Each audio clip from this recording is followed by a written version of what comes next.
The elevator doors opened and Caleb Foster's world shattered in an instant. Standing before him was Sienna Vale, the woman he'd loved, abandoned, and destroyed 8 years ago. The billionaire who now owned every floor of this building, the one person who could ruin what little he had left. She didn't speak, didn't move, just stared at him with eyes that held everything he'd spent nearly a decade running from: betrayal, rage, and something worse, unanswered questions. The doors began to close. Neither of them moved to stop them. Before we dive into this story, drop a comment below with your city so I can see how far this tale travels. Hit that like button, and let's begin. The maintenance closet on the 7th floor smelled like industrial cleaner and defeat. Caleb Foster sat on an overturned bucket, his phone pressed against his ear hard enough to hurt, listening to his daughter cough on the other end of the line. "Daddy, my tummy feels weird." Daisy's voice was small, scratchy. 6 years old and already tougher than most adults he knew, but right now she sounded like what she was: a sick kid who needed her father. "I know, baby, I know." Caleb checked his watch. 2:47 p.m. His shift didn't end until 6. "Mrs. Chen still with you?" "She keeps trying to give me soup. I don't want soup." "You need to eat something, Daisy." "It smells like feet." Despite everything, the exhaustion grinding his bones to powder, the 3 jobs that still weren't enough, the constant math of which Bill could wait another week, Caleb smiled. "That's what good soup smells like." "That's disgusting, Daddy." The school nurse's voice cut in, professional and firm. "Mr. Foster, she's running a fever. 101.3. You need to come get her." His smile died. "I'll be there in 20 minutes. School policy says 20 minutes. He hung up before she could argue, before he could hear himself beg. The problem was Vale Tower. 73 floors of steel and glass and money, sitting in the heart of Manhattan like a monument to everything Caleb used to want and everything he'd never have again. Beautiful building. He'd helped design it once upon a time, back when his hands drafted blueprints instead of mopping floors. Now he just kept it clean. Getting out meant finding his supervisor, explaining why he was leaving 4 hours early, probably losing today's pay, possibly losing the job entirely. Marcus had already written him up twice this month. Once for being late, Daisy's school bus had broken down. Once for taking a personal call during work hours, the hospital, checking if Daisy's insurance would cover her asthma medication. It wouldn't. Caleb grabbed his jacket and headed for the service stairs, faster than waiting for the freight elevator, and he didn't have time to waste. His daughter was sick. Nothing else mattered. He took the stairs 2 at a time, his work boots echoing in the concrete shaft. 7 flights down. His legs burned. At 32, he was too young to feel this old, but sleep was a luxury he couldn't afford. The night shift at the warehouse paid better. The weekend security gig kept the lights on. This job was supposed to be the stable one. Ground floor. He pushed through the stairwell door and nearly collided with a woman in a suit that probably cost more than his car. "Sorry," he muttered, moving past her. "Watch it," she snapped, not looking up from her phone. The lobby was massive, all marble and chrome and important people doing important things. Caleb kept his head down and moved fast. The trick was to look like you belonged, like you had somewhere to be. Maintenance guys were supposed to be invisible. That was the job. Fix things, clean things, disappear. He was halfway across the lobby when he heard Marcus's voice. "Foster!" Caleb didn't stop, didn't turn around. Maybe if he just kept walking.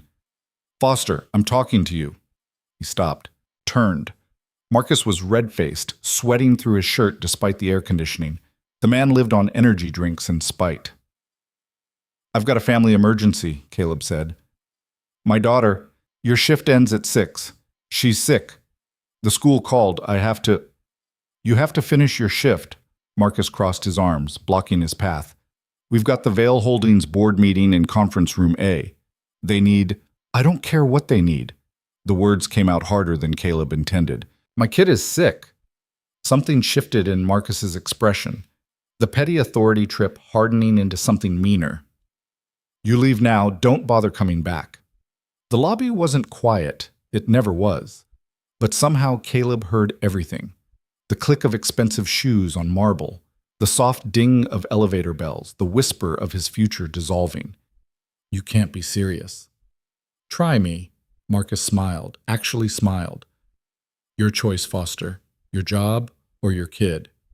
It wasn't a choice. It had never been a choice. Then I guess I'm done here. Caleb stepped around him. That's what I thought, Marcus called after him. Just like your old man. Couldn't handle real responsibility. Caleb's hands became fists. He didn't turn around, didn't give Marcus the satisfaction, just kept walking toward the main doors, toward his daughter, toward whatever came next. He was 10 feet from the exit when he remembered his toolbox. Third-floor maintenance closet, his good drill, his impact driver, the torque wrench he'd saved 3 months to buy. If he left them, Marcus would claim them. Abandoned property. He'd done it before. Caleb changed direction, heading for the elevators. The service elevator would take forever. It always did, especially when you needed it. The main elevators were faster, but they were for tenants and guests, not for guys like him. Not anymore. He jabbed the call button. His phone buzzed. Text from Mrs. Chen. Daisy threw up. Please hurry. Come on, come on, come on. The elevator on the left dinged. Doors opened. Empty. Caleb stepped inside and hit the button for 3. The doors began to close. Then a hand shot through, triggering the sensor. The doors bounced open. And Caleb's world ended. She stepped into the elevator like she owned it, which, technically, she did. Sienna Vale, owner of Vale Holdings, heir to a real estate empire. 30 years old and already on the Forbes list, already more successful than her father had been at 50. 8 years ago, she'd been the woman Caleb loved, the woman he'd wanted to marry, the woman whose father had destroyed his life. She hadn't seen him yet. She was looking at her phone, typing something, her dark hair pulled back in a way that was probably called elegant, but just looked severe. She wore black. She always wore black. Some kind of designer thing that probably had a name in French. The doors started to close again. Caleb should have said something, pushed the door open button, gotten out. Anything. But his body had forgotten how to move, and his brain was stuck somewhere between panic and the terrible, magnetic pull of seeing her again. The doors closed. The elevator started to rise. And Sienna looked up. Time didn't stop. That was movie bullshit. But it slowed down enough for Caleb to see everything. The moment her eyes found him, the recognition hitting like a physical blow, her face going pale, then flushing with something he couldn't name, her phone almost slipping from her hand. Hello, Sienna, he said, because what else was there to say? She didn't respond, just stared at him like he was a ghost, like he was something impossible that shouldn't exist. The elevator climbed, 2nd floor, 3rd floor. You work here, she said finally. Not a question. Her voice was different, harder, colder. The softness he remembered had been burned away by something. Not anymore. He watched the floor numbers tick upward. Just quit. That was always your specialty. Quitting. There it was. The anger he'd known would be there, had been there since the day he disappeared from her life without explanation, without goodbye, without anything but a phone number that stopped working and an apartment that stood empty. 4th floor, 5th floor. I need to get my tools, Caleb said. 3rd floor maintenance closet. We passed 3. He looked at the panel. She was right. In his panic, he'd hit the wrong button. Muscle memory from the old days, maybe, when he'd actually been allowed on the upper floors, when he'd been somebody. The elevator continued upward. 10th floor. 11th. Where are you going? He asked. My office. Which floor? 73. Of course, the top. Where else would she be? Caleb reached for the panel, intending to hit the button for 3, but Sienna's hand was already there. She pressed 73, then 3, her fingers moving with the kind of precision that came from running a billion-dollar company before you turned 31. Their hands didn't touch, but they were close enough that Caleb could smell her perfume. Something expensive, something he didn't recognize. Everything about her was different now, sharper, colder, more successful, more unreachable, except her eyes. Those were the same. Dark brown, almost black, with flecks of amber that caught the light. Eyes that had once looked at him like he was the only person in the world who mattered. Now they looked at him like he was a problem to be solved. You look terrible, she said. Thanks. You look like a corporate recruitment poster. Something flickered across her face, almost a smile. Almost. Still can't take a compliment. That wasn't a compliment. I know. The elevator slowed, 15th floor. The doors opened. Two men in suits stood waiting, saw Sienna, and immediately stepped back. We'll catch the next one, Ms. Vale, one of them said. She nodded. The doors closed. Silence stretched between them like a wound that never healed. Caleb counted the floors. 20, 25. His heart was doing something weird, beating too fast, too hard, like it was trying to escape his chest. You have a daughter, Sienna said. It wasn't a question, but Caleb answered anyway. Yeah. How old? 6. Math wasn't hard. Sienna's expression didn't change, but something tightened around her mouth. What's her name? Daisy. That's a good name. She picked it herself. Birth certificate says Margaret, but she decided when she was 3 that she was Daisy, and that was that. Sounds stubborn. Sounds like someone I used to know. Sienna's jaw clenched. Don't. Don't what? Don't act like we're friends catching up. Don't act like you didn't destroy everything we had. Don't act like you get to just... She stopped, took a breath. When she spoke again, her voice was controlled, professional. Where's her mother? Gone. Gone where? Just gone. She left when Daisy was 8 months old, decided motherhood wasn't for her. 30 floors, 40. I'm sorry, Sienna said, and she almost sounded like she meant it. Don't be. We're better off. Are you? Caleb looked at her, really looked at her. She was beautiful. She'd always been beautiful. But there was something else now, something harder. Success looked good on her, but it also looked heavy. I'm doing fine, he lied. You just quit your job. I'll find another one. Doing what? Maintenance? Security? Is that what you're doing with that degree from MIT? The words hit like punches. We can't all inherit empires, Sienna. You didn't have to inherit anything. You were brilliant. You could have... Could have what? He laughed, and it tasted bitter. Built a career? Made something of myself? Funny thing about that. Turns out when you get blacklisted from every major firm in the industry, your options get pretty limited. She went very still. What are you talking about? The elevator was slowing, 50th floor. Sienna's private express elevator didn't stop here, but something was wrong with the mechanism. The car jerked, settled. You don't know? Caleb said. Of course you don't know. Know what? The elevator doors opened. Empty hallway. Nobody got on. The doors started to close, then stopped halfway. Started to open again. Stopped. What's happening? Sienna pressed the close button. Nothing happened. She pressed it again, harder. Elevator's stuck, Caleb said. That's impossible. This building is state-of-the-art. We just had maintenance. She stopped, looked at him. Your maintenance. Was maintenance. Can you fix it? Probably. You want me to? Are you seriously asking me that right now? You fired me once already today. Through Marcus. I figure I should check before I do any more work for Vale Holdings. Her eyes flashed. I didn't fire you. I don't even know who you are. As far as I'm concerned, you're just another employee in a building with 3,000 of them. Right. Just another nobody. I didn't say that. You didn't have to. The elevator made a grinding sound. The lights flickered. Sienna grabbed the handrail. Relax, Caleb said. We're not falling. The safety brakes are engaged. We're just stuck. How long? Depends. On what? On whether you want to stand here arguing or whether you want to let me look at the control panel. Sienna stepped aside. Caleb knelt next to the panel, pulled a multi-tool from his pocket, the one thing Marcus couldn't take because it never left Caleb's possession, and opened the access panel. The problem was obvious. Faulty relay switch.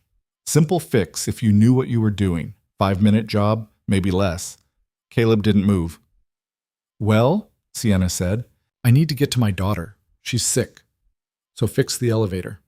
Give me one reason why I should. Because it's your job. Not anymore, remember? I quit. Sienna crouched next to him, close enough that he could see the tiny scar on her left eyebrow. She'd gotten it when she was 12, falling off her bike. She'd told him that story once, years ago, in a different life. What do you want? She asked quietly. I want to go back 8 years and make different choices. But that's not happening, so I'll settle for getting my tools and picking up my daughter. Fix the elevator, and you can go. Or I can just wait for building security to pry the doors open, which they'll do in about 10 minutes when your assistant realizes you're not answering your phone. Sienna pulled out her phone. No signal. The elevator's metal shell was blocking it. 20 minutes, Caleb amended. Maybe 30, depending on how long it takes them to figure out which elevator you're in. You're blackmailing me. I'm negotiating. You're a businesswoman. You should appreciate that. She stared at him for a long moment, then, impossibly, she almost smiled. You've changed. Yeah, well, single parenthood will do that. What do you want, Caleb? I want you to tell me the truth. Did you know? Did I know what? What your father did to me. The almost smile disappeared. My father didn't do anything to you. You left. You walked away from everything. Your job, your career, me. You vanished. Is that what he told you? That's what happened. No, Caleb said. That's the story you got. There's a difference. The elevator groaned. Something in the mechanism was still trying to work, fighting against whatever had gone wrong. The lights flickered again. Sienna's hand tightened on the handrail. If you're trying to scare me, I'm trying to tell you the truth, finally. 8 years too late, but better late than never, right? I don't want to hear this. Yeah, well, I didn't want to lose everything I cared about. Guess we don't always get what we want. He reached into the control panel and found the relay switch. One quick adjustment, and the elevator would move again. Sienna would go back to her office, her empire, her life. He'd go back to his daughter, his failures, his 3 jobs that weren't enough. And nothing would change. Caleb's hand hovered over the switch. Your father found out about the Riverside project, he said. The residential tower in Brooklyn. You remember it? Of course I remember it. It was one of our biggest developments that year. It was also a death trap. Sienna straightened. What are you talking about? The foundation work was compromised. The soil reports were faked. The structural engineer signed off on plans that violated every building code in the city. I found out. I tried to stop it. That's ridiculous. The Riverside building has been occupied for 6 years. If there was a problem, there is a problem. The building is sinking, 1.2 inches per year. In another decade, maybe less, the foundation is going to fail. And when it does, 473 families are going to lose everything, if they're lucky. If they're not lucky, the building comes down while they're inside. The color drained from Sienna's face. You're lying. I wish I was. Why would my father? Because the fix would have cost $40 million. Because admitting the problem would have tanked the company's stock price. Because your father cared more about money than people. Caleb met her eyes.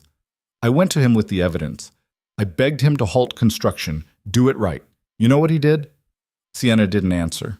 He had me fired, blacklisted from every firm in the industry. He threatened me, told me if I went public, if I talked to anyone, he'd destroy me completely. I was 24 years old, Sienna. I was terrified. So I ran. Why didn't you tell me? I tried. I called you 50 times. I sent you emails, texts, letters. Your father blocked everything, changed your number, told you I'd betrayed the company, turned you against me before I could explain. That's not... Sienna stopped. Her hand went to her mouth. Oh, God. What? After you left, my father, he said you'd been stealing company secrets, selling designs to competitors. He showed me emails, bank transfers.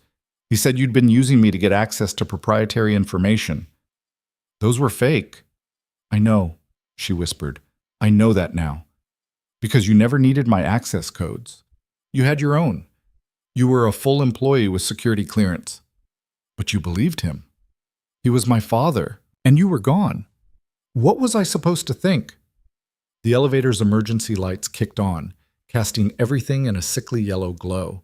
The main power was failing. Caleb fixed the relay switch, the elevator shuddered, caught, started moving again. Thank you, Sienna said. Don't thank me yet. The elevator descended.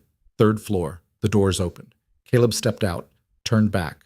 Sienna was still standing there, looking small somehow, despite her designer suit and her billions and her empire. The Riverside building is still occupied? She asked. Last I checked. How long do we have? I don't know. Could be 10 years, could be 10 months. Every day is a gamble. Why didn't you go to the city? The inspectors? I tried. Your father got there first, paid the right people, buried the right reports. The system's rigged, Sienna. It's been rigged since before we were born. The elevator alarm started beeping, too long with the doors open. I need to go, Caleb said. My daughter. Wait. Sienna pulled a business card from her purse, wrote something on the back, held it out. My private number. Call me. Why would I do that? Because I'm going to fix this. The Riverside building, your career, everything my father destroyed. I'm going to make it right. You can't. Watch me. Caleb took the card. Their fingers touched, just for a second, just long enough for him to remember what it felt like to love her. I have to go, he said again. I know. He walked away. Behind him, he heard the elevator doors close, heard it start to climb toward the 73rd floor, toward Sienna's office, toward the empire her father had built on lies. His toolbox was exactly where he'd left it. Marcus hadn't found it yet, or hadn't bothered to take it. Small victories. Caleb grabbed his tools and ran. The school was 40 minutes away in traffic. Daisy would be waiting, scared, sick, wondering where her father was. He'd lost count of how many things he'd failed at in his life, how many promises he'd broken, how many dreams he'd abandoned, how many battles he'd lost because fighting back seemed impossible. But he'd never failed his daughter, never failed to show up, to be there, to choose her over everything else that screamed for his attention. He wouldn't start now. His phone buzzed as he hit the street, text from an unknown number. I meant what I said, call me. S. Caleb deleted it. Some things couldn't be fixed. Some damage went too deep. Sienna could want to make things right all she wanted. She had money, power, resources. But she couldn't give him back 8 years. Couldn't undo the nights he'd spent wondering if he'd made the right choice. If running had been cowardice or survival. Couldn't bring back the version of himself who'd believed the system could be fixed, that truth mattered, that standing up for what was right wouldn't cost you everything. That man was gone. Dead. Buried under 8 years of minimum wage jobs and maxed out credit cards and fear that never quite went away. All that was left was a father trying to make it to his daughter before she thought he'd abandoned her too. Caleb ran faster. Daisy was sitting in the nurse's office with a trash can between her knees and a thermometer sticking out of her mouth when Caleb burst through the door. Her face was pale, her hair stuck to her forehead with sweat, but when she saw him, she smiled around the thermometer. Daddy. Hey, baby. He dropped to his knees in front of her, pressing his hand to her forehead. Hot. Too hot. How you feeling? She pulled out the thermometer. Like my tummy is trying to escape. The nurse, Mrs. Patterson, who'd seen Caleb show up late and panicked enough times to have stopped judging him for it, held out a clipboard. 101.8 now. She needs to see a doctor. I know. Caleb signed the release form without reading it. Come on, Daisy, let's get you home. Can I have McDonald's? You just threw up. But I'm hungry now. Mrs. Patterson handed him a plastic bag containing Daisy's jacket and a worksheet covered in crayon drawings. She's been asking for you for 2 hours. Guilt twisted in Caleb's stomach. I came as fast as I could. I'm sure you did. The nurse's voice was neutral, but her eyes said what she didn't. That fast wasn't fast enough, that 2 hours was too long, that Daisy deserved better than a father who couldn't leave work when his kid needed him. Caleb scooped Daisy into his arms. She was getting too big for this, too heavy. But she wrapped her legs around his waist and buried her face in his neck anyway. I got fired today, he told her. What's fired? Means I don't work at the tall building anymore. The one with the pretty elevators? Yeah, that one. Good, Daisy mumbled against his shoulder. That place was boring. The doctor's office was a 40-minute subway ride away. Daisy fell asleep against his chest, her breathing raspy and uneven. Caleb counted each breath, the way he'd been doing since she was born, since the first night he'd brought her home and realized he was completely alone with a tiny human who depended on him for everything. Her mother, Jessica, had lasted 8 months. She'd tried, Caleb gave her that much. But trying wasn't the same as wanting, and eventually she'd stopped pretending. One morning he'd woken up to find half the closet empty and a note on the kitchen counter. I can't do this. I'm sorry. No forwarding address. No phone number. She'd just erased herself from their lives like she'd never existed. Sometimes Caleb wondered if he should hate her for that. But mostly, he just felt tired. The subway car was half empty, rattling through the tunnels beneath Manhattan. An old woman across the aisle smiled at Daisy sleeping in his arms. Beautiful daughter. Thank you. How old? 6. Treasure this time. They grow up so fast. Caleb nodded, because what else could he do?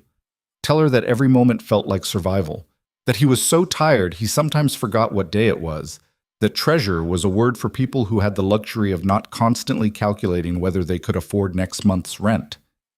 His phone buzzed. Text from Marcus.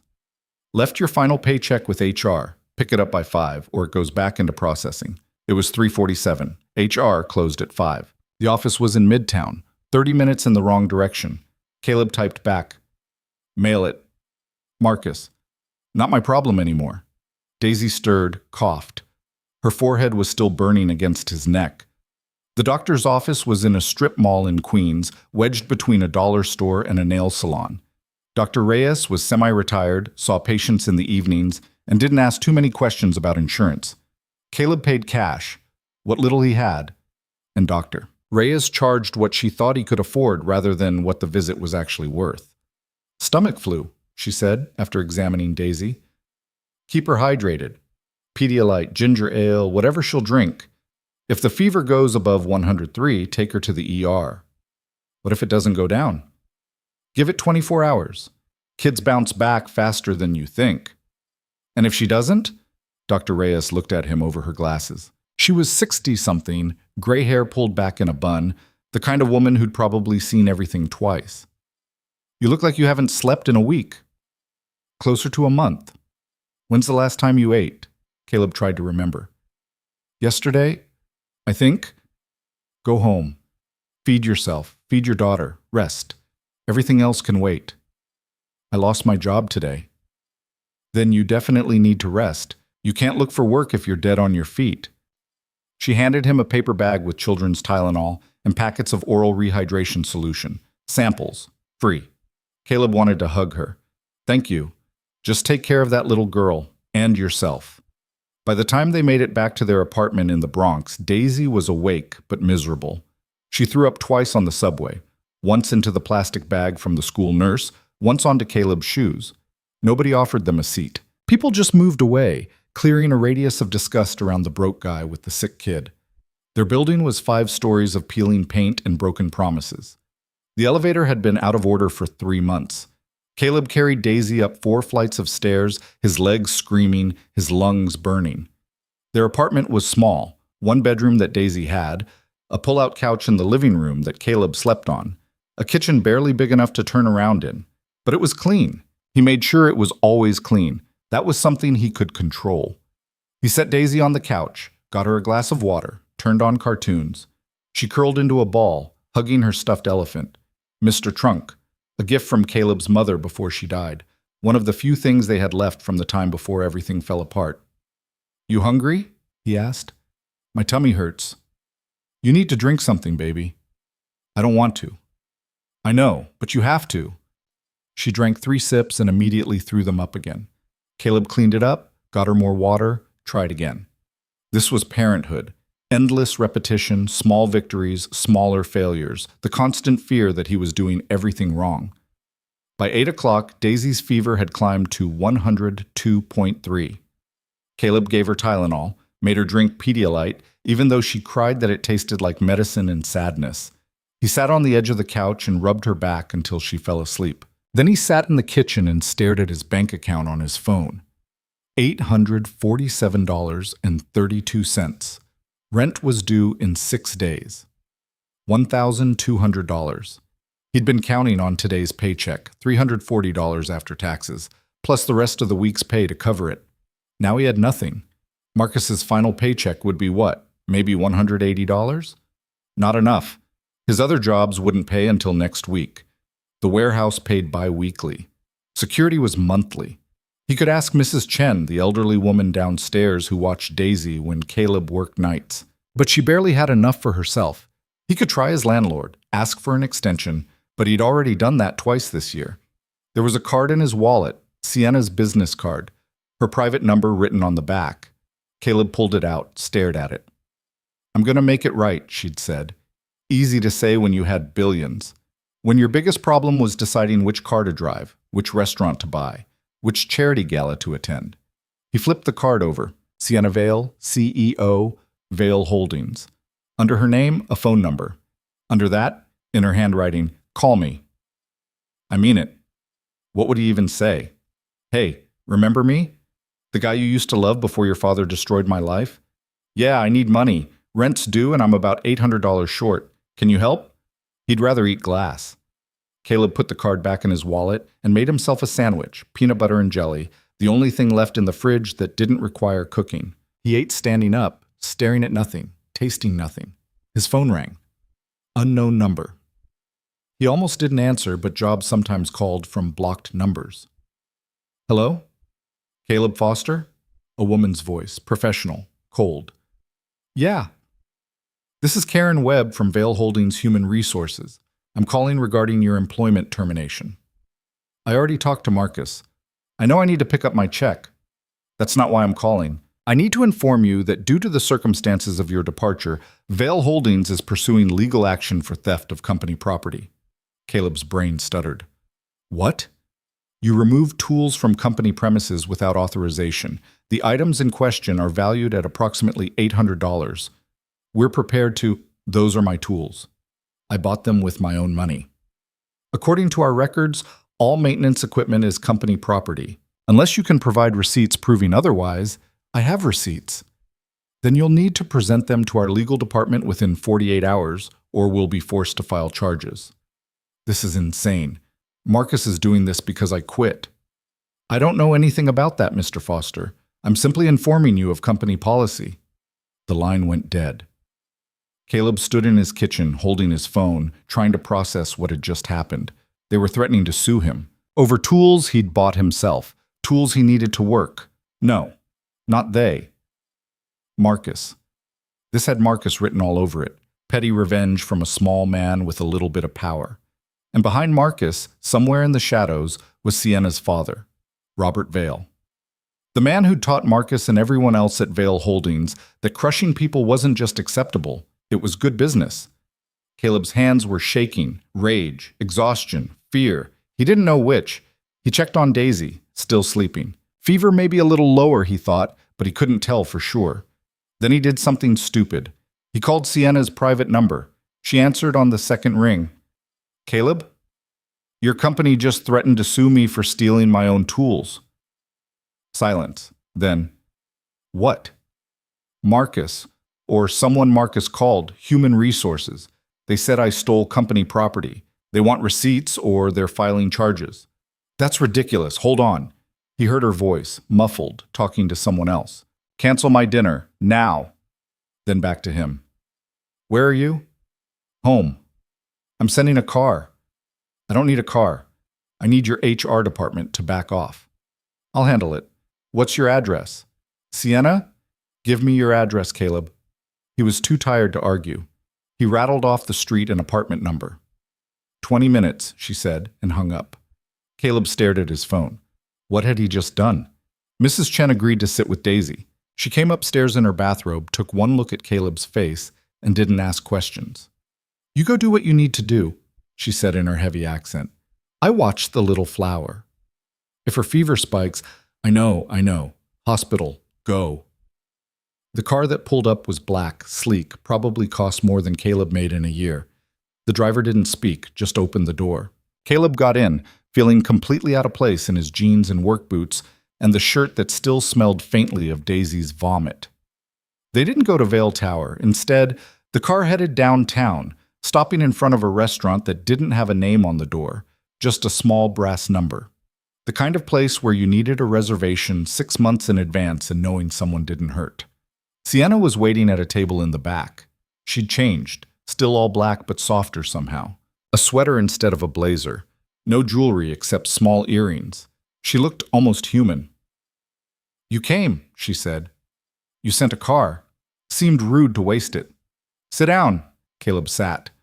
A waiter appeared instantly, poured water, disappeared. I called HR, Sienna said. The whole thing was Marcus being vindictive. I shut it down. You won't hear from them again. Just like that. I'm the CEO. Yes, just like that. Must be nice.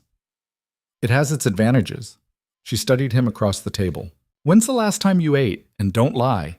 About an hour ago, peanut butter sandwich. Before that. Does coffee count?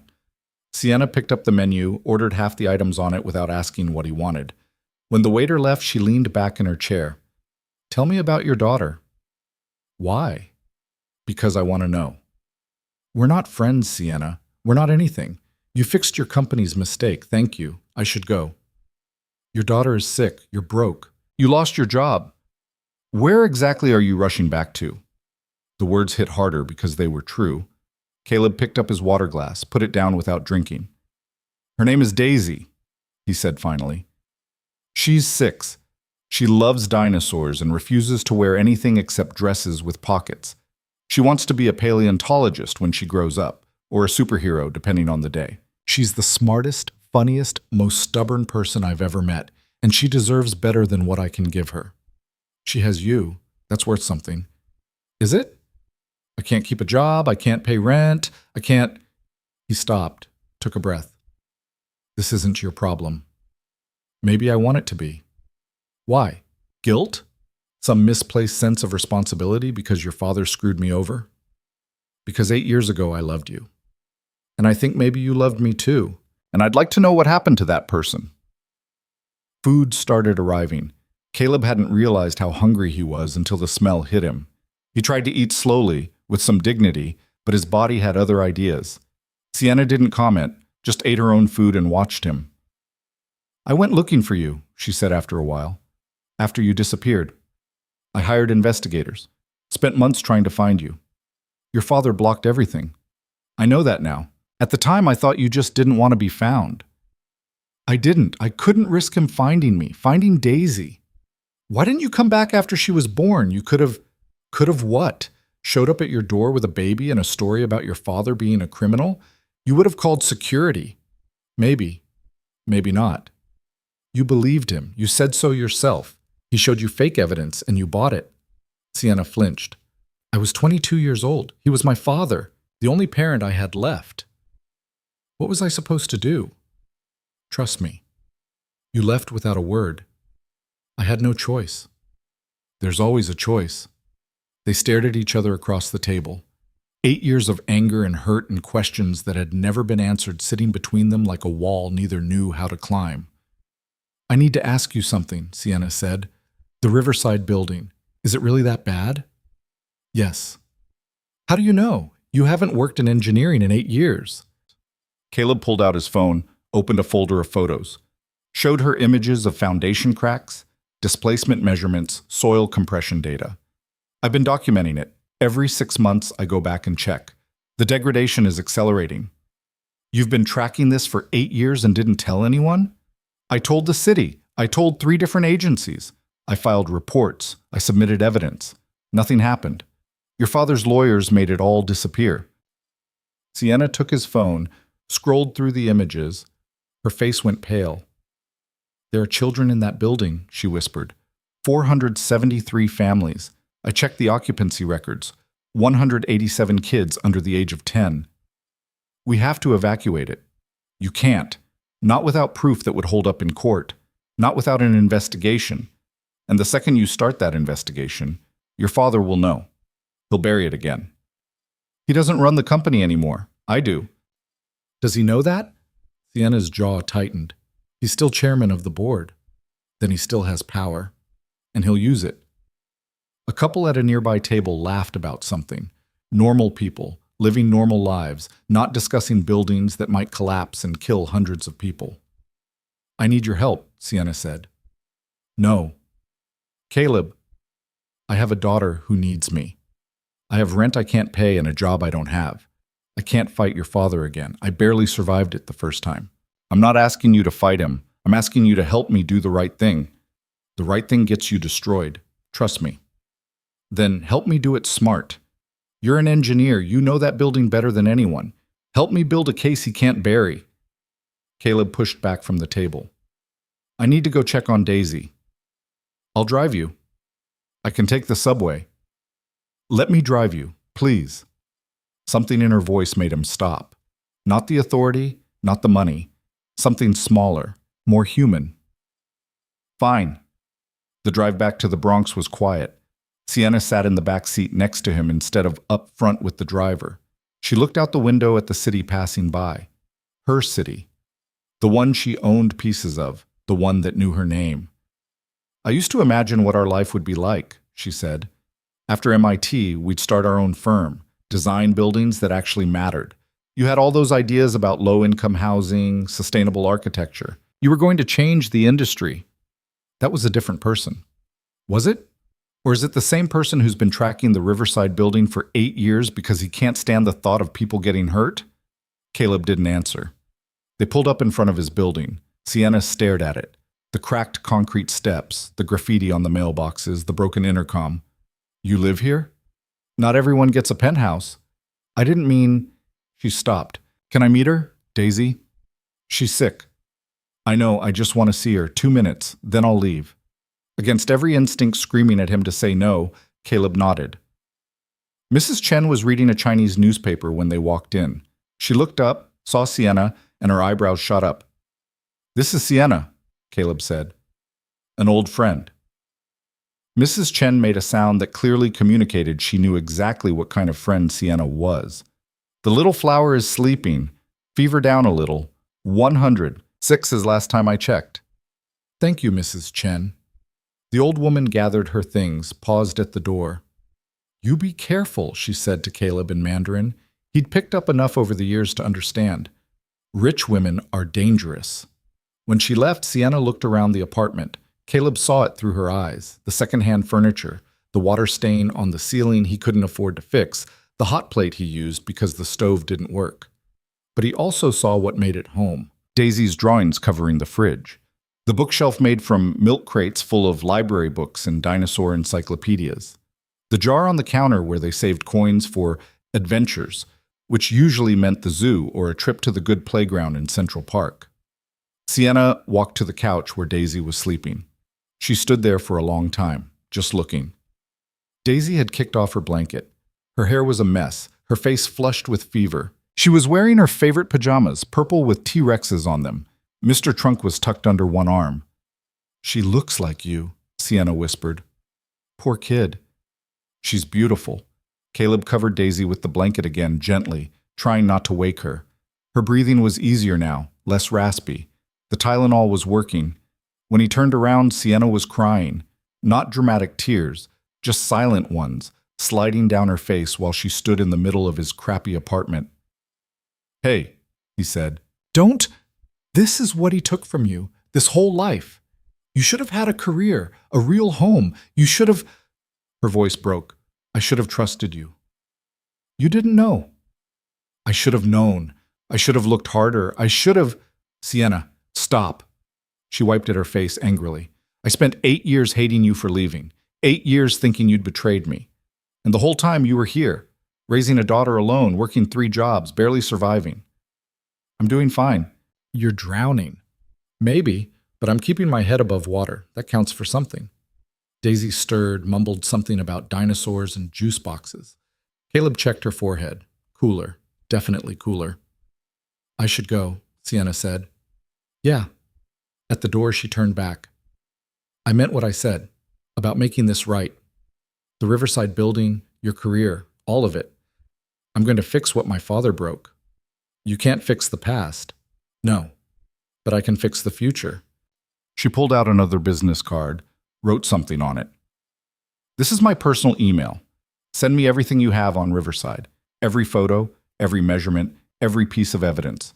I'll start my own investigation, quietly, without my father knowing. And when he finds out, then I'll deal with him. He's your father. He's also a criminal. And I'm done protecting him. After she left, Caleb sat on the floor next to the couch and watched Daisy sleep. Her fever was down to 99.8. Crisis averted, for now. His phone buzzed. Email from Sienna. Thank you for letting me meet her. She's lucky to have you. Yes. Caleb deleted it. Then checked the trash and stared at it for a full minute before closing his phone. Some doors were better left closed. Some chapters were better left finished. But when he finally fell asleep on the floor next to his daughter, he dreamed of buildings that didn't sink and futures that didn't crumble, and second chances that maybe, possibly, against all logic and experience, might actually be real. Daisy recovered in 3 days. By the end of the week, she was back to her usual self, demanding pancakes for breakfast, insisting her T-Rex pajamas were perfectly acceptable outdoor clothing, and asking Caleb approximately 400 questions about whether dinosaurs could swim. Caleb, meanwhile, spent those 3 days applying for jobs he wouldn't get and avoiding the emails from Sienna that kept appearing in his inbox. "Did you get the files I sent?" "Yes." "My investigator found discrepancies in the original soil reports. We need to talk." "S. Please call me." "S." He didn't call, didn't respond, just kept his head down and focused on what mattered: finding work, keeping Daisy fed, surviving another week. The warehouse fired him on Thursday. Budget cuts, they said. Last hired, first gone. His security gig cut his hours in half. Something about restructuring. Caleb knew what it really was. Vale Holdings had reach. Marcus had friends. Word got around. By Friday, he had $340 in his account and rent due in 2 days. He'd sold his good drill for $80, pawned his watch for another $45. Still short by more than $700. His landlord's number was in his phone. One call, one more extension, one more month of charity from a guy who already thought Caleb was a deadbeat.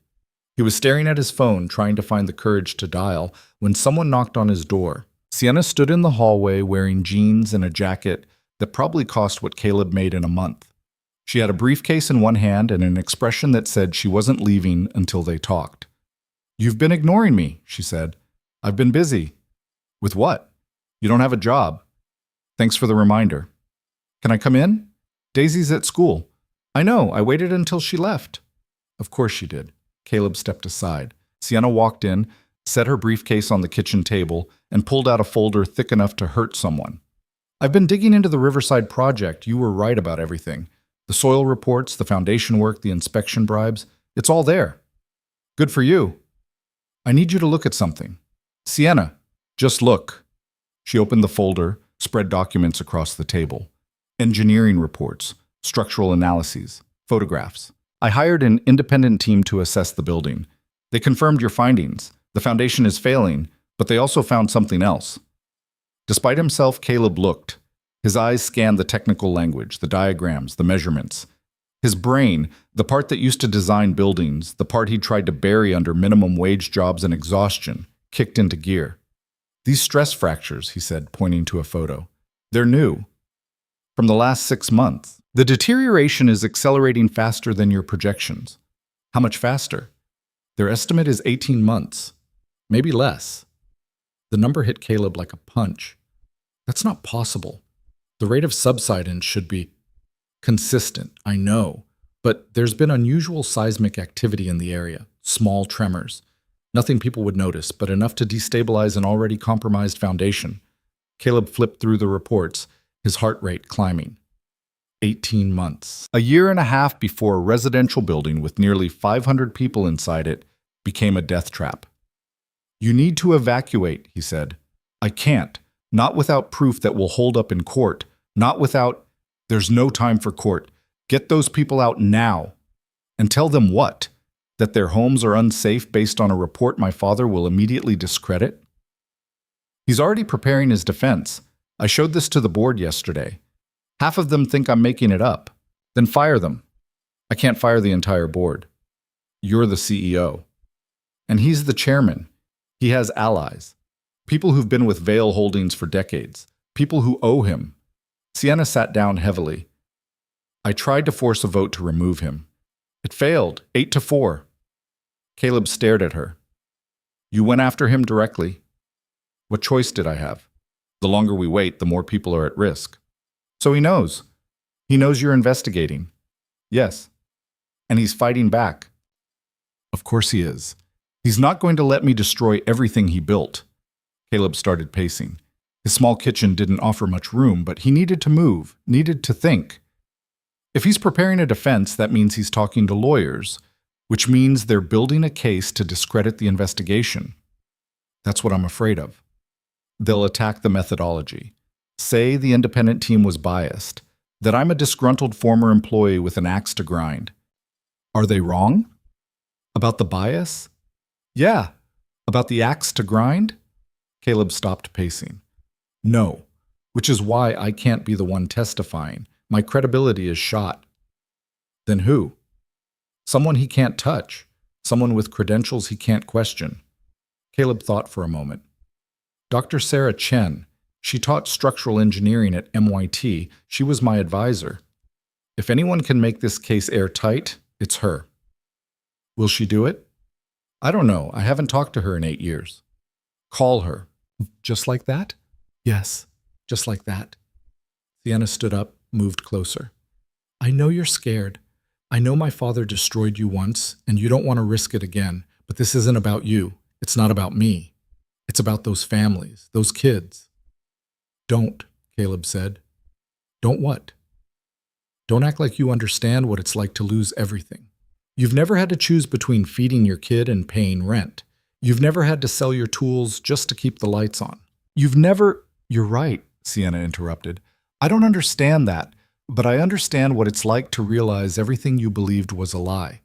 I understand what it's like to find out your father is a monster, and I understand that if we don't stop him, people are going to die. The words hung in the air between them. Caleb's phone rang. Mrs. Chen. He answered. Mr. Foster, there's a man here, says he's from the city. Something about your lease. Ice flooded Caleb's veins. What kind of something? He says building code violations. Says the landlord has to make repairs or evacuate the building. He's talking to everyone. Caleb looked at Sienna. She'd heard enough of the conversation to understand. Your father, he said. That's not possible. He doesn't know where you live.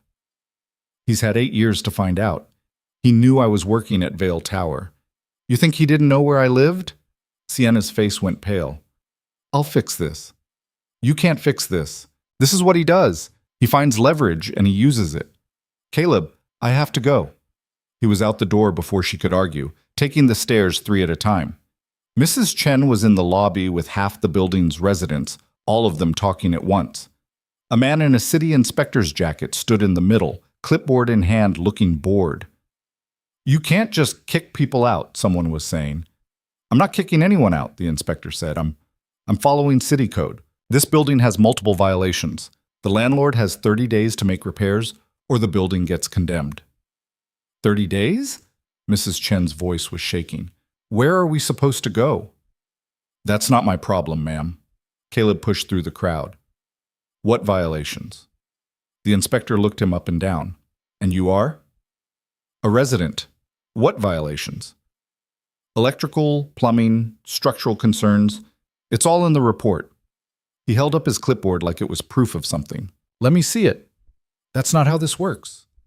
Let me see the goddamn report. The inspector's expression hardened. You threatening me? I'm asking to see the legal documentation that's about to make 50 families homeless. A camera flash went off. Caleb turned. A woman with a press badge was taking photos. Great, the inspector muttered. Media. The reporter pushed forward. Sarah Kim, Metro News, can you confirm this building is being condemned?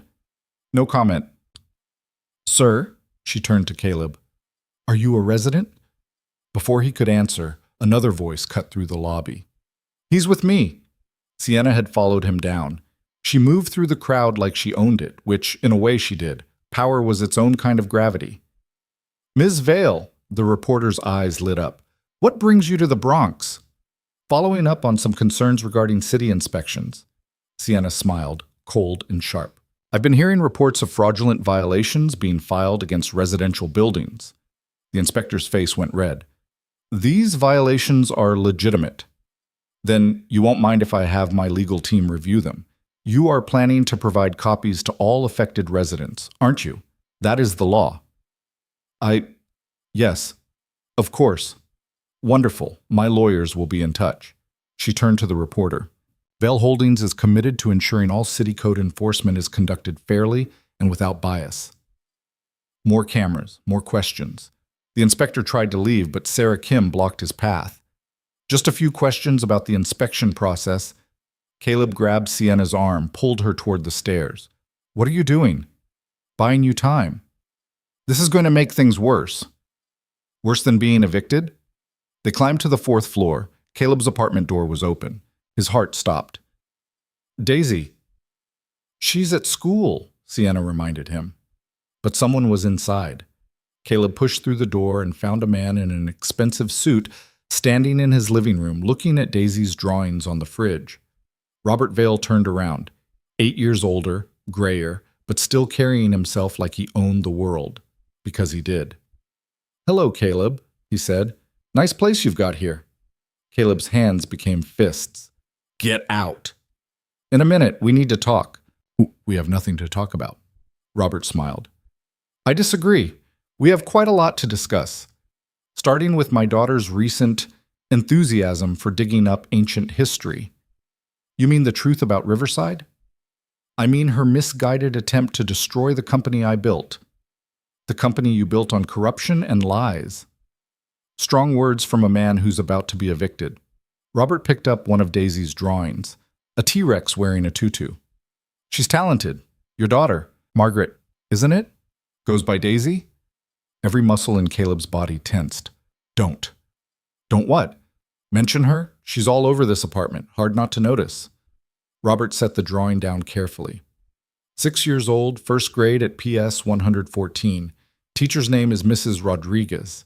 She likes the swings at the park on 183rd Street. If you touch her. I'm not going to touch her, Caleb. I'm not a monster.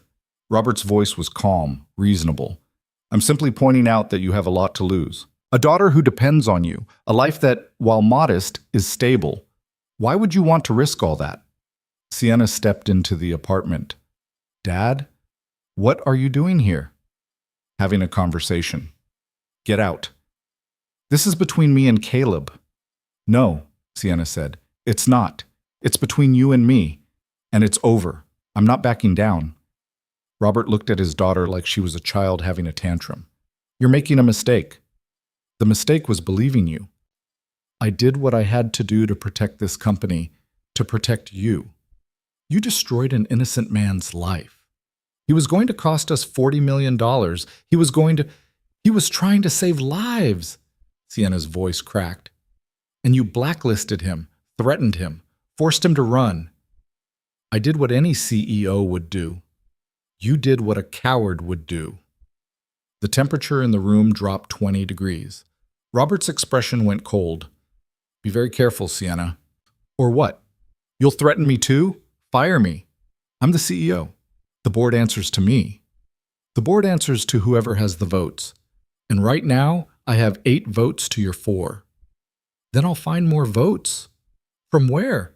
The shareholders who've made millions under my leadership? The investors who trust my judgment? You're 30 years old. You've been CEO for 18 months. You think they're going to choose you over me? If I show them proof of what you've done, they won't care. Do you know why? Because everyone in this business has done the same thing. Cut corners, paid off inspectors, buried problems. It's how the game is played. Then the game is rigged. Of course it's rigged. It's always been rigged. Robert moved toward the door. You have 2 choices, Sienna. Drop this crusade and keep your company, or push forward and lose everything I built for you. It was never for me. It was for you. Same thing. No, Sienna said quietly. It's not. Robert paused at the door, looked back at Caleb. You should think about what's best for your daughter. A father's job is to protect his child, not drag her into wars he can't win. Then he was gone. The silence he left behind was suffocating. Caleb sat down on the couch, his hands shaking. He knows where she goes to school. He's bluffing. Is he? Sienna didn't answer. I can't do this, Caleb said. I can't risk her, not for this, not for anything. If we don't stop him, the Riverside building, I know what's at stake, but my daughter comes first. Those are people's daughters too, people's sons, families. They're not my responsibility. Aren't they? Sienna sat down next to him. You've been tracking that building for 8 years. You could have walked away, forgotten about it, but you didn't. Why? Because I couldn't live with myself if something happened. Exactly. And you still can't. That's who you are, Caleb. That's who you've always been. Someone who does the right thing even when it costs you everything. The right thing got me destroyed. No, my father got you destroyed, and he's doing it again, to both of us this time.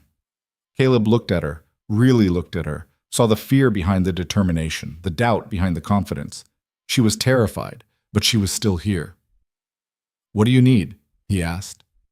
"I need Dr. Chen to review the evidence and testify before the board. I need proof so solid my father can't discredit it, and I need you to trust me. Trust doesn't pay rent. I'll pay your rent. 6 months in advance.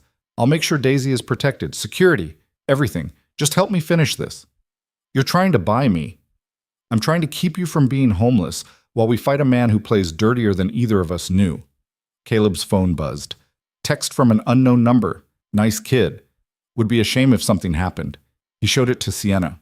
Her face went white. "That's not my father." "You sure?" "He wouldn't—" She stopped. I don't know what he's capable of anymore." Caleb stood up, started packing. Clothes for Daisy, her stuffed elephant, the important documents he kept in a fireproof box. "What are you doing?" Sienna asked. "Getting my daughter somewhere safe." "Where?" "I don't know yet. Somewhere he can't find us."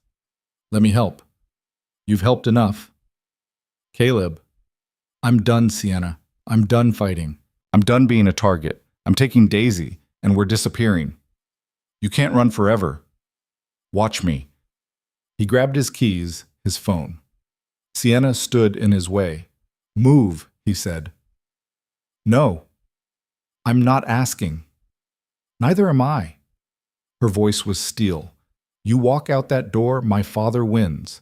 The Riverside building stays occupied. Those families stay at risk, and you spend the rest of your life running. At least Daisy will be safe." "Will she? You think he can't find you? He found you once. He'll find you again." "Then what do you suggest?" "Fight back. Really fight back. Not by running, not by hiding, by exposing him, by taking everything he's built and burning it to the ground." Caleb laughed, bitter and harsh. "With what? Your 4 votes against his 8? Your evidence that he'll discredit? Your lawyers that he'll outspend? With the truth, and the media, and every family in the Riverside building who deserves to know their home is a ticking time bomb. That'll destroy Vale Holdings. Good, let it burn. I'll build something better from the ashes. You're willing to lose everything? Are you?" They stared at each other. Outside, a siren wailed. Inside, the refrigerator hummed. Daisy's drawings fluttered slightly in the draft from the heating vent. Caleb thought about his daughter, about the life he'd tried to build for her from nothing, about the man he used to be, the one who believed standing up for what was right mattered. That man had been destroyed. But maybe he wasn't completely dead. "Dr. Chen's office is at MIT, he said. "I'll call her, but if your father comes near my daughter, he won't, I promise you." "Don't make promises you can't keep." "Then I'll make you a different promise. If we really do this, I won't stop until he's finished, no matter what it costs me." Caleb picked up his phone, scrolled through his contacts until he found Dr. Sarah Chen's number. He'd saved it 8 years ago and never deleted it for reasons he couldn't explain. The phone rang 4 times. He almost hung up. Then, "Hello?" Her voice was the same, precise, professional, exactly as he remembered. "Dr. Chen? It's Caleb Foster. I need your help." There was a long pause, then, "I was wondering when you'd call." 2 days later, Dr. Chen arrived in New York with a team of structural engineers and enough technical expertise to make Robert Vale's lawyers nervous. She reviewed the evidence in Sienna's downtown office while Caleb sat in a conference room, feeling like an imposter in his own life. Daisy was with Mrs. Chen, the other Mrs. Chen, the one who'd become more family than neighbor. Sienna had hired private security without asking. Caleb had wanted to argue, but the text message was still burned into his brain. Dr. Chen emerged from her review looking grim. "The building needs to be evacuated. Today." "Can you testify to that?" Sienna asked. "I can.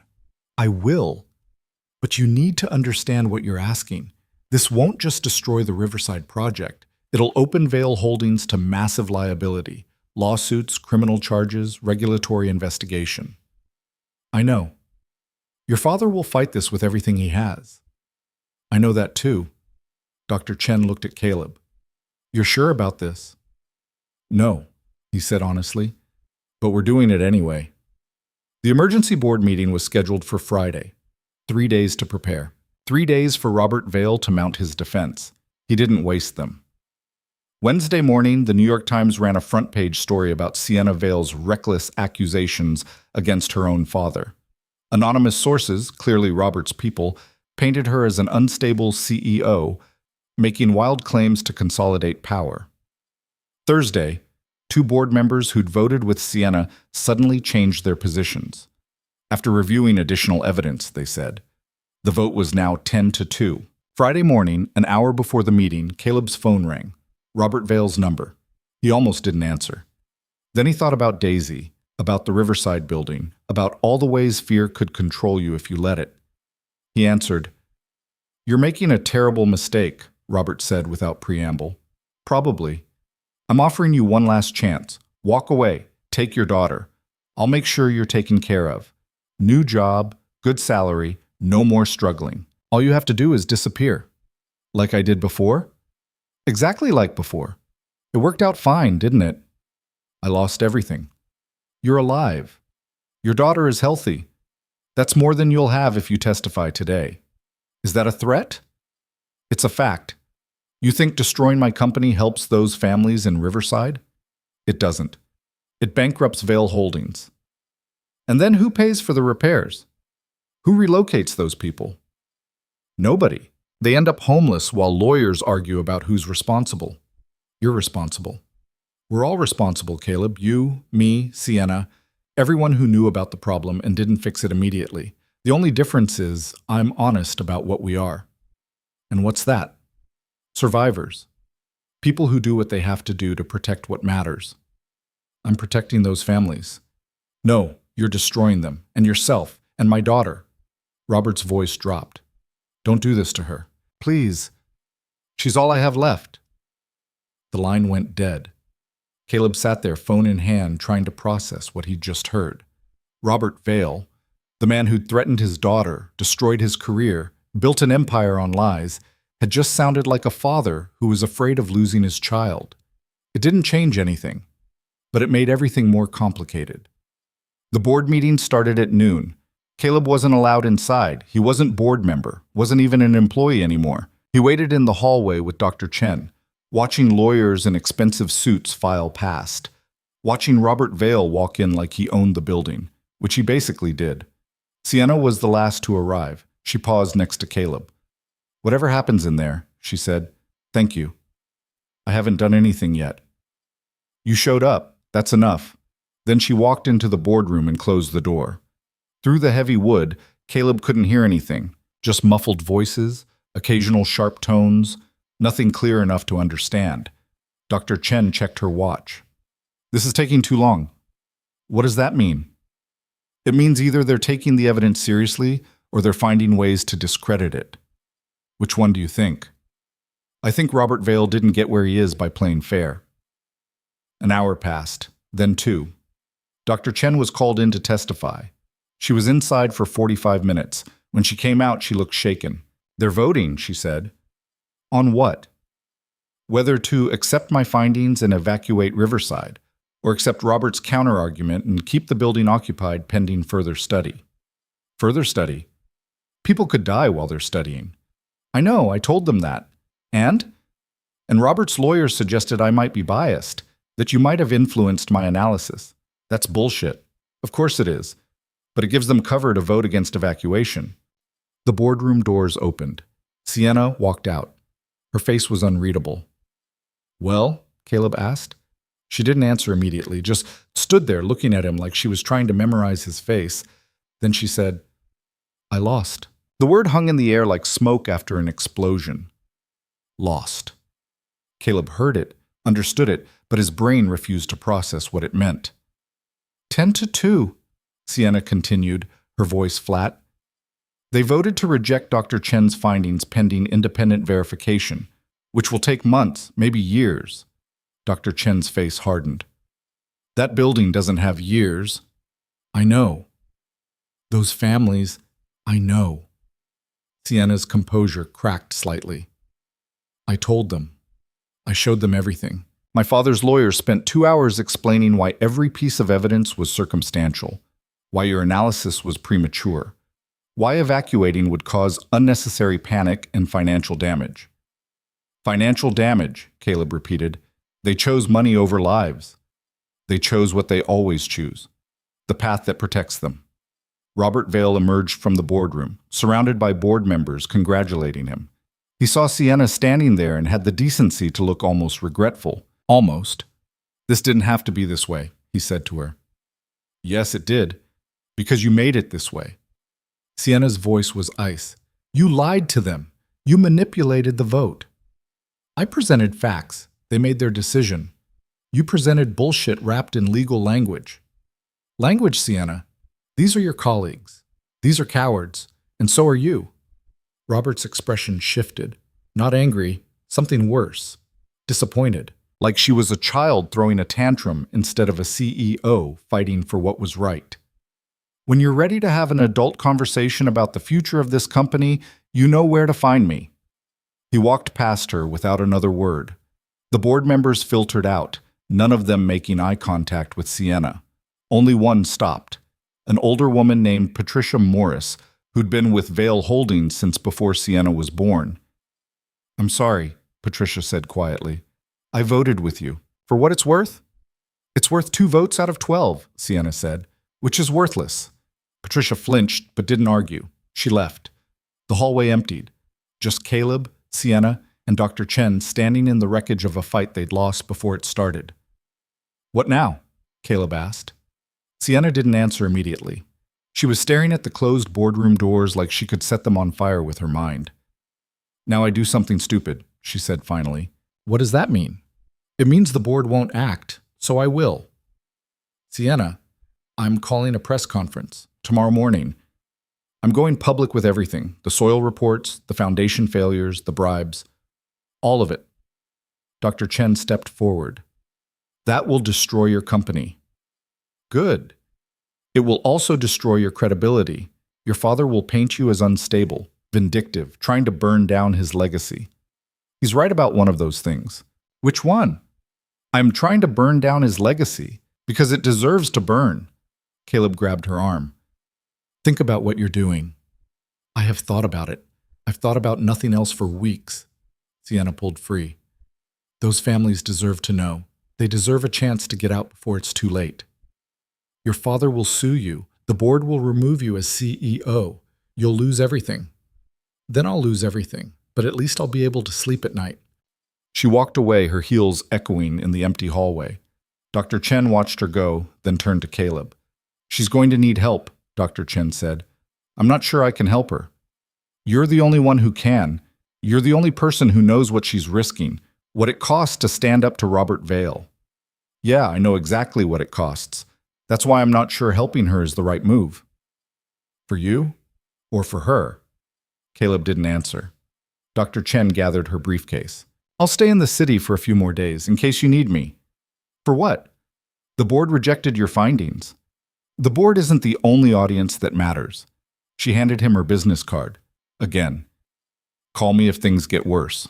They're already worse. Trust me, they can always get worse. Caleb went to pick up Daisy from Mrs. Chen's apartment. His daughter was watching cartoons surrounded by the old woman's collection of porcelain cats that she treated with more care than most people treated actual living things. Daddy! Daisy jumped off the couch, ran to him. Mrs. Chen taught me how to count in Chinese. Want to hear? Sure, baby. She counted to 10 in Mandarin with an accent that was somehow both terrible and adorable.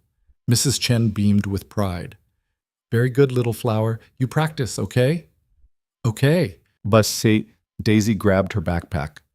Can we get pizza for dinner? We'll see. That means no. That means we'll see. In the elevator, their building's elevator was working again, probably because the inspector had decided terrorizing poor people wasn't worth the media attention. Daisy looked up at him. You look sad, she said. I'm just tired. Is it because of your job? Sort of. You'll find a new one. You always do. The simple faith in her voice nearly broke him. She had no idea how close they were to losing everything. How many nights he'd sat up doing math that didn't work, trying to stretch money that didn't exist. Yeah, he said. I always do. That night, after Daisy was asleep, Caleb sat on his pull-out couch and watched the news. Nothing about Vale Holdings, nothing about Riverside, just the usual chaos of the world spinning on. His phone rang. Sienna. Don't do the press conference, he said instead of hello. I have to. You don't. There are other ways. Name one. Go over the board's head, take it to the shareholders, force a vote. That takes time. Months of proxy battles and legal maneuvering. Better than career suicide. Is it? Those families don't have months, Caleb. You said it yourself. 18 months, maybe less. Every day we wait is a day closer to catastrophe. And every day you're CEO is a day you can actually do something. You go public tomorrow, your father will have you removed by Monday. Then what? You'll have no power, no platform, nothing. Silence on the other end. Then, so what do you suggest? I don't know. I'm not a billionaire CEO. I'm just a guy who mops floors. You're more than that. Am I? Because from where I'm sitting, I'm just a guy who keeps losing. You haven't lost yet. Sienna, I lost 8 years ago. Everything since then has just been managing the damage. He heard her breathing on the other end, steady, controlled. The breathing of someone who'd learned how to hold herself together when everything was falling apart. Come to my apartment, she said. What? Just come, please. I need to show you something. It's almost midnight. I know what time it is. Caleb looked at Daisy's door. Mrs. Chen had already gone to bed. He could probably sneak out for an hour without waking anyone. Send a car, he said. Sienna's apartment was in a building that made Vale Tower look modest. Doorman, private elevator, the kind of place where the monthly maintenance fee was more than Caleb's annual rent. The elevator opened directly into her penthouse. Floor-to-ceiling windows overlooking Manhattan, furniture that belonged in museums, artwork that probably cost more than small countries. Sienna was standing by the windows in sweatpants and an oversized MIT sweatshirt. Her hair was down. No makeup. She looked younger. More like the woman he'd known 8 years ago. Thanks for coming, she said. You said you wanted to show me something. She led him to a room he'd initially thought was a bedroom. Instead, it was an office. Walls covered in documents, photographs, architectural plans, string connecting different pieces like a conspiracy theorist's fever dream. What is this? Caleb asked. Everything I've found on my father's deals over the last 15 years. Sienna gestured at the wall. Riverside is just the beginning. There are 6 other buildings with similar problems. 12 projects where inspections were falsified. God knows how many bribes paid to city officials. Caleb stepped closer, scanning the documents, recognized some of the building names, projects he'd worked on in his previous life. How long have you been investigating this? Since the day we met in the elevator. I couldn't stop. Every answer led to 10 more questions. Every document led to another cover-up. She sat down at her desk, looking exhausted. My father built an empire on sand, and I've been running it without knowing the foundation was rotting. So what's the plan? Expose all of it? I don't know. If I go public with Riverside alone, he'll bury the rest. Make sure these other buildings never see scrutiny. But if I try to expose everything at once, nobody will believe you. It's too big, too conspiracy theory. Exactly. Caleb studied the wall, saw patterns he recognized from his engineering days, shortcuts that saved money but compromised safety, inspections that happened on paper but never in reality. You need a lawyer, he said, someone who specializes in corporate fraud. I have lawyers. They all work for Vale Holdings. The minute I approach an outside firm, my father will know. Then you need someone he doesn't expect. Someone small enough to fly under his radar, but good enough to build a real case. Who? I don't know. But Dr. Chen might. She's dealt with construction litigation before. Sienna looked up at him. You're helping me. I'm not sure yet. I'm thinking out loud. Why? What? Why are you helping me? After everything, after what my father did to you, after I believed his lies, why would you risk your daughter's safety for this? Caleb pulled out his phone, showed her a photo. Daisy at the park, hanging upside down from the monkey bars, laughing. Because she asks me every night if I'm a good person. And I need to be able to say yes. Are you a good person? I don't know. I've made a lot of mistakes, run from a lot of fights, but maybe this time I can do something right. Sienna stood up, walked over to him.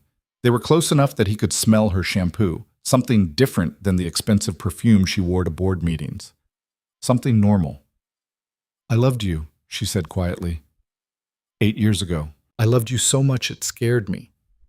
Sienna, I need you to know that.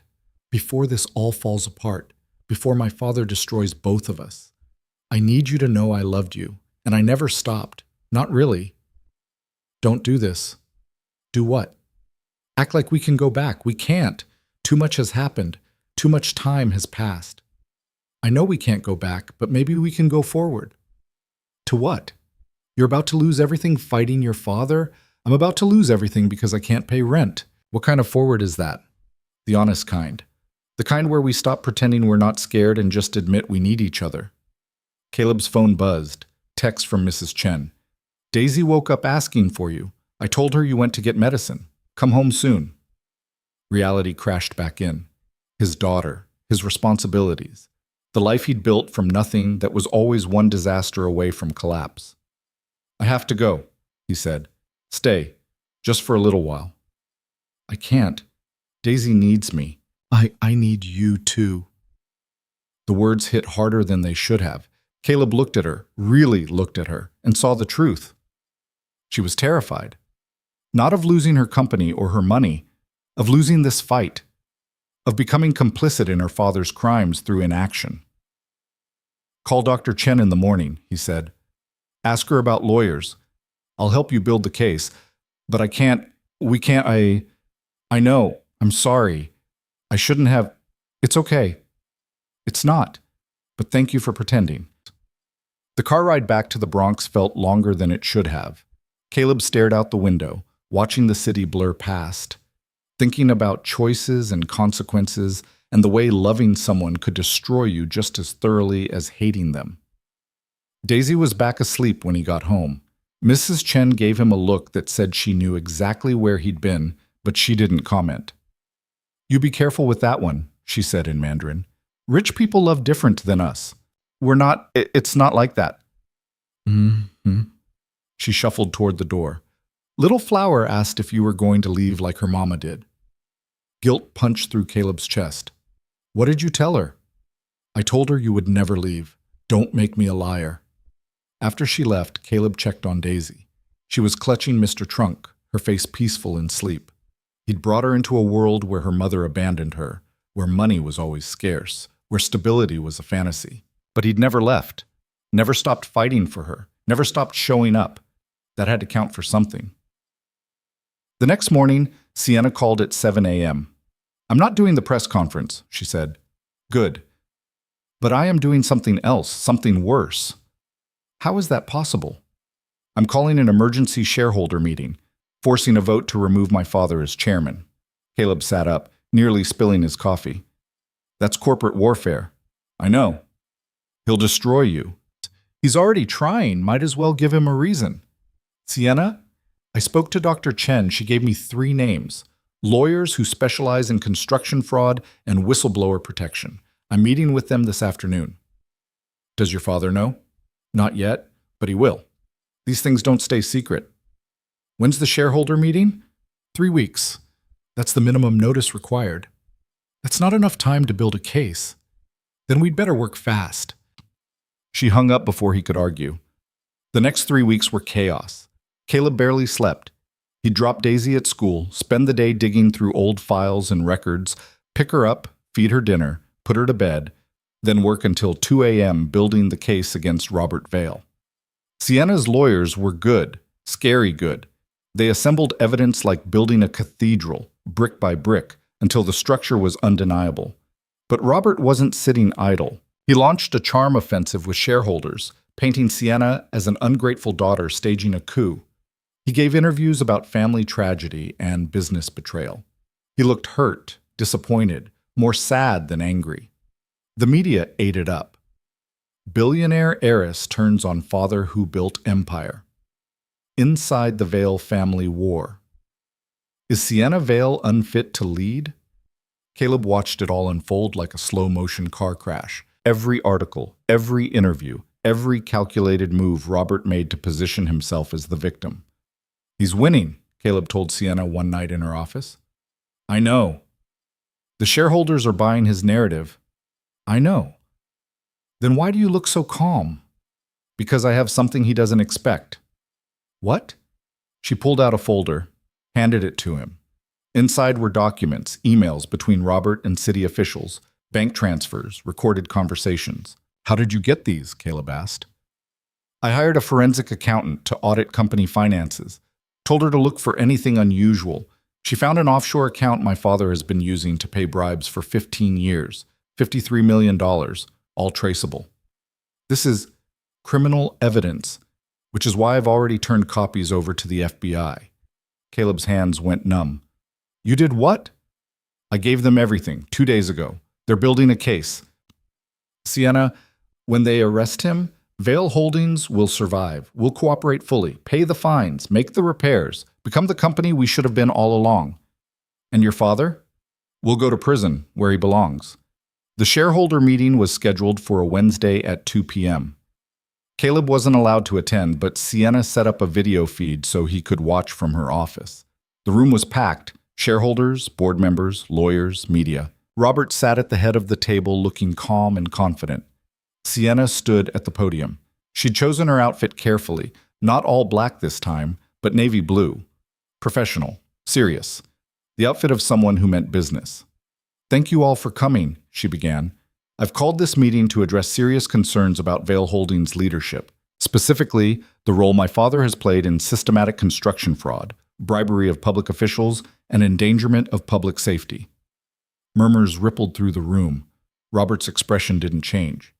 These are serious allegations, he said calmly. I assume you have proof? I do. Sienna nodded to her lawyers. They began distributing folders. In front of you is documentation of $53 million in bribes paid to city officials over 15 years, bank records, email correspondence, recorded conversations, all sourced from company accounts my father controlled. The murmurs got louder. Robert opened his folder, scanned the contents. For the first time, Caleb saw his composure crack. Where did you get these? Robert demanded. From a forensic audit I commissioned. As CEO, I have that authority. These are private documents. These are company documents, which I've also turned over to federal investigators. The FBI has been building a case for the past 2 weeks. The room exploded. Shareholders shouting questions, lawyers conferring, board members looking at each other in panic. Robert stood up slowly. You went to the FBI, against your own father. I went to the FBI against a criminal. I built this company. I built everything you have. You built it on lies, and I won't let it stand. You ungrateful... Robert stopped himself, took a breath. When he spoke again, his voice was deadly quiet. You have no idea what you've done. I've done the right thing. You've destroyed this family. You destroyed this family the day you chose money over integrity. 2 men in suits entered the room, FBI based on the badges. They walked straight to Robert. Robert Vale, you're under arrest for bribery of public officials, wire fraud, and conspiracy to commit fraud. The room went silent. Robert didn't resist as they cuffed him, just looked at Sienna with an expression that was equal parts rage and heartbreak. I did everything for you, he said. No, Sienna replied. You did everything for yourself. They let him out. The shareholders sat in stunned silence. Patricia Morris stood up. I move that we accept Sienna Vale's proposal to remove Robert Vale as chairman and implement immediate reforms to company oversight and ethics compliance. I second, another shareholder said. The vote was unanimous. Caleb watched it all on the screen, his heart pounding. It was over. Robert Vale was finished, but he couldn't shake the feeling that the cost had been too high. That night, Sienna came to his apartment. She looked exhausted, drained, like she'd run a marathon and barely survived. He's being held without bail, she said. Federal charges. He's facing 20 years. How do you feel? I don't know. Empty, relieved, guilty. All of it at once. Daisy came out of her room, rubbing her eyes. Daddy, I can't sleep. It's okay, baby. Come here. She crawled into his lap. Saw Sienna. Who's that? This is Sienna, an old friend. Hi, Daisy said shyly. Hi, Sienna replied. Her voice was soft, gentle. I like your pajamas. They have velociraptors. Velociraptors are the smartest dinosaurs. I didn't know that. Most people don't. But I'm going to be a paleontologist, so I have to know everything. Sienna smiled, a real smile, maybe the first genuine one Caleb had seen in weeks. That sounds like important work. Daisy yawned. Will you tell me a story? Me? Uh-huh. Daddy's stories are good, but he always falls asleep before the end. Caleb started to protest, but Sienna was already settling onto the couch. What kind of story do you want? One about a princess, but not a boring princess. A princess who builds things. I think I can do that. Caleb carried Daisy to bed, while Sienna spun a story about a princess who built bridges instead of waiting to be rescued. By the time the story ended, Daisy was asleep. When he came back out, Sienna was still on the couch, staring at nothing. Thank you, he said. For what? For doing the right thing, even though it cost you everything. I didn't lose everything. I still have the company. I still have a chance to fix things. And your father? I lost him a long time ago. I just didn't know it yet. They sat in silence for a while. Outside, the city hummed. Inside, Caleb's small apartment felt almost peaceful. What happens now? He asked. Now I start making repairs. Riverside gets evacuated tomorrow. Full relocation assistance for all residents. The other buildings get inspected. We fix everything that's broken. That'll cost millions. Billions, probably, but it's the right thing to do. And me? Sienna looked at him. What do you want to happen? I don't know. For the first time in 8 years, I actually don't know. That sounds like progress. Does it? Yeah. It means you're not just surviving anymore, you're actually living. She left around midnight. Caleb watched from his window as her car drove away, disappearing into the endless stream of New York traffic. Then he checked on Daisy one more time, climbed onto his pull-out couch, and slept better than he had in years. The Riverside building evacuation made national news. 473 families given 90 days to relocate with full financial assistance from Vail Holdings. The media called it unprecedented. Shareholders called it expensive. Sienna called it necessary. Caleb watched it unfold from the sidelines. Still broke. Still unemployed. Still living in his fourth-floor walk-up with his daughter and wondering what came next. The answer arrived 3 weeks after Robert Vail's arrest, in the form of Sienna standing at his door at 8 in the morning holding 2 coffees and a file folder. You look terrible, she said. Good morning to you too. Can I come in? Daisy was already at school. The apartment was quiet except for the radiator clanking and the upstairs neighbor's TV playing too loud. Sienna set the folder on the kitchen table. I have a proposition. I don't want your money. Good, because I'm not offering money. I'm offering a job. Caleb opened the folder. Inside was a contract. Director of Safety and Structural Integrity. Vail Holdings. Salary that made his eyes water. Benefits that included health insurance, retirement, things he'd stopped thinking about years ago. This is insane, he said. It's what you're worth. I haven't worked as an engineer in 8 years, so you'll need time to get current. We'll pay for whatever training or certification you need.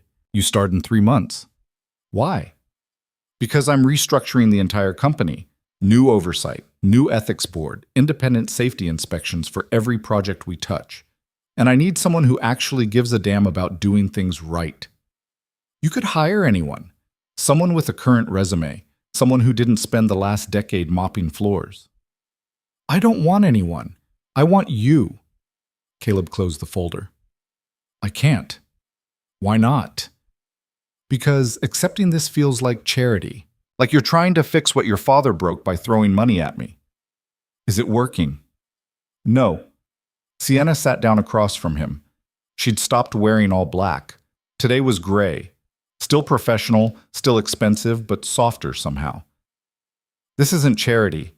It's selfish. I need someone I can trust. Someone who understands what's at stake. Someone who won't cave the first time profits conflict with safety. You barely know me anymore. I know enough. You spent 8 years tracking a building you had no obligation to track. You risked everything to help me expose my father. You're raising a daughter alone and doing a damn good job of it. She paused. And I know that if you take this job, those families in the Riverside building will have someone fighting for them who actually cares if they live or die. That's manipulative. It's true. Caleb picked up the coffee she'd brought. It was from the good place, the one he couldn't afford. Black, no sugar, exactly how he drank it. She'd remembered. I need to think about it, he said. Fair enough, but while you're thinking, you should know something else. What? I'm selling my father's penthouse. All his assets, actually. Everything's going into a fund for the Riverside families and anyone else affected by Vail Holdings' negligence over the years. That'll take years to sort out. Probably. But I hired a team of lawyers who specialize in victim compensation. They'll make sure the money goes where it should. What about you? What about me? Where are you going to live? Sienna smiled slightly. I bought a brownstone in Brooklyn. 3 bedrooms, needs work, but it's mine. Not inherited, not part of my father's empire. Just mine. That sounds lonely. It is, but it's honest. After she left, Caleb sat at his kitchen table staring at the contract. The salary alone would change his life. Daisy could have her own room.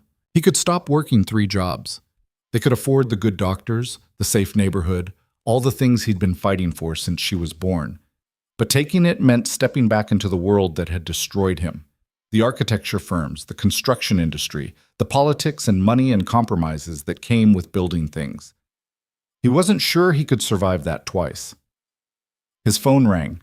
Dr. Chen. I saw the news, she said without preamble. Sienna offered you the job. How did you know? Because I recommended you. She called me 2 weeks ago asking for names. I gave her one. Yours. I haven't worked in engineering in 8 years.